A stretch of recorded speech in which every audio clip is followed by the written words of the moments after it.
తెలంగాణ లోపల అనేక మంది నాయకుల విషయాలకు వచ్చినప్పుడు, సినిమా ఇండస్ట్రీకి వచ్చినప్పుడు జయరాజు గారు ఇక్కడి నుంచి పోయి బాలీవుడ్ లోపల అత్యున్నతమైన రాజ్ కపూర్ తో పాటు వాళ్ళ తనతో పాటు పనిచేసిన ఆయన, రాజ్ కపూర్ తో పనిచేసిన ఆయన, ఆయన 300కు పై సినిమాలు సూపర్ స్టార్ గా పనిచేసిన ఆయన ఇక్కడ గుర్తింపు లేకుండా పోయింది.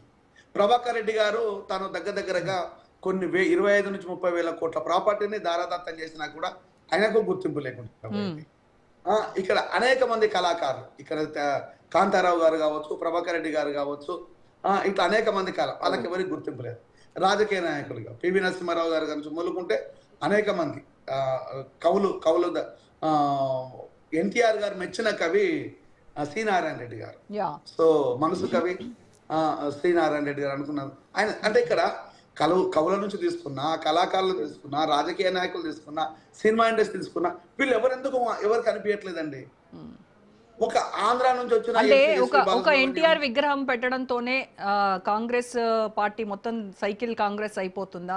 అంటే వాళ్ళ అహర్నిశలు తెలంగాణ కోసం, ప్రజల కోసం కష్టపడుతూ వాళ్ళు ఇచ్చినటువంటి హామీలను అమలు చేయడానికి నిత్యం శ్రమిస్తూ ఉన్నటువంటి నేతలు మేము అని చెప్తా ఉన్నారు కదా కాంగ్రెస్ నాయకులు. మీరు అట్లా ఎలా మాట్లాడతారు జయరాం గారు? ఇది పెద్ద జోక్ కదా అండి రోజా గారు. నేను 10 ఏళ్ల నుంచి నా అన్న బీఆర్ఎస్ లో ఉన్నా కూడా నిలదీసేసి ఫుట్బాల్ ఆడుకొని ఆ బీఆర్ఎస్ పార్టీని ఈ క్షణం వరకు కూడా నిలదీసిన దాఖలాలు నా చరిత్ర నాకుంది. రేవంత్ రెడ్డికి ఏముందండి? రేవంత్ రెడ్డి అన్నదమ్ములది సెటిల్మెంట్లు, భూదందా, రేవంత్ రెడ్డిది రియల్ ఎస్టేట్ వ్యాపారం, ఇంకా తీసుకొస్తే డబ్బులు పెట్టవచ్చుండి అనే దాన్ని ఒక నానుడి. అది నిజాలు అబద్ధాలు నాకు తెలియదు. ఇలా చెప్పుకుంటూ పోతే ఇక్కడ రియల్ ఎస్టేట్ ఇప్పటికి కూడా అడ్మినిస్ట్రేషన్ కంటే రియల్ ఎస్టేట్ వ్యాపారమే జరుగుతుంది అనేది వాస్తవం. ఈ రోజు కాంగ్రెస్ విషయానికి వస్తే కాంగ్రెస్ గీత తప్పింది అంటే ఎన్నిసార్లు రేవంత్ రెడ్డి గీత తప్పలేదని కాంగ్రెస్ నాయకులు చెప్తున్నారు. అక్కడ కాంగ్రెస్ సభల లోపల తెలుగుదేశం పార్టీ నాయకులు వచ్చేసి పచ్చ జెండాలు ఒప్పుకుంటూ జై తెలుగుదేశం పార్టీ, జై ఎన్టీఆర్, జై చంద్రబాబు నాయుడు అని చెప్తూ ఉంటే దాన్ని ప్రోత్సహించి ఉత్సాహపడే మన రేవంత్ రెడ్డి ఇది గీత తప్పినట్టు కదా అని చెప్పేసి కాంగ్రెస్ నాయకులు చెప్తున్నారు.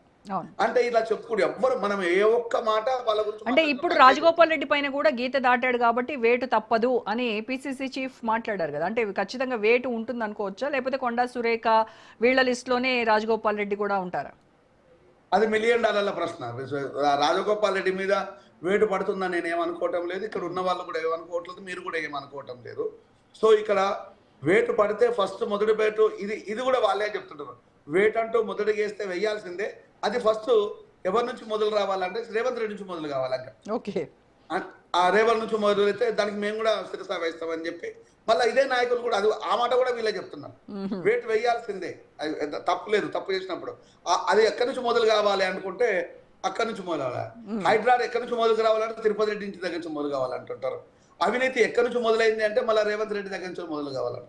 అంటే ఈ రోజు ఎక్కడ చూసినా కూడా ఏ వేలు చూపించినా కూడా ఫస్ట్ నీ కుటుంబం నుంచి, నీ వ్యక్తుల నుంచే మొదలవుతున్నప్పుడు ఒక ముఖ్యమంత్రిగా అంత చులకన భావం అనే దాన్ని తీసుకుపోతూ ఉంటే నువ్వు ఏం మాట్లాడుతుంటావు?